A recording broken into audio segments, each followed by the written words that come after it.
Oh, ready na yung breakfast natin. Ang breakfast, ganito lang ako mag-breakfast. Pag may egg, dapat may mga ganyan. Hindi kaya mga nilagang talong, nilagang okra. Solved na yung breakfast. Before tayo mag-breakfast, mag-pray muna tayo. Lord, thank you for today. Thank you lahat sa pag-provide lahat ng kailangan namin, Lord. Thank you sa kalusugan lagi. Thank you sa lahat, Lord. All these things to us. In Jesus' name we pray. Amen. So, mag-breakfast na tayo. Meron din tayong akuri na bowl. Lagay natin yan yung init na tubig sa dito. At may coffee din tayong nakalagay dito. Yung coffee ko ay walang sugar. Char. Okay, wala nga talagang sugar. Kailangan ko lang mag-reduce ng sugar dahil mga ano na tayo, sugar mommy. So,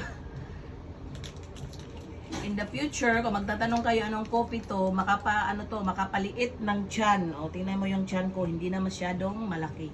Dati, malaki to masyado, parang buntis tayo ng 5 months. So, ito hindi na. Diba? So, ito din yung pang ano natin. Ganyan-ganyan lang.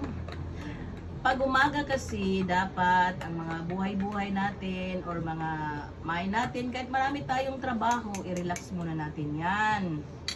Mag-relax dahil kakain tayo. Kailangan isipin natin ang mga magagandang mangyayari sa araw na to.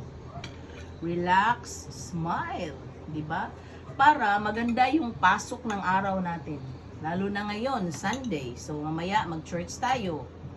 Kailangan maganda yung pasok ng araw. Oh.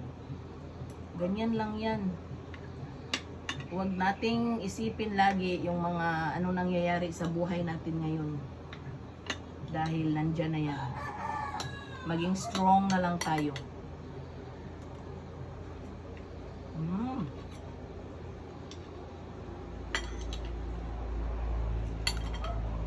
Ang sarap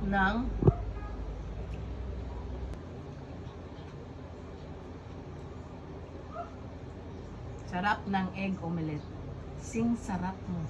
Pero, iniwan ka pa rin ng ex mo. Di bale. Magpaganda ka ng magpaganda. Yun lang. Good morning.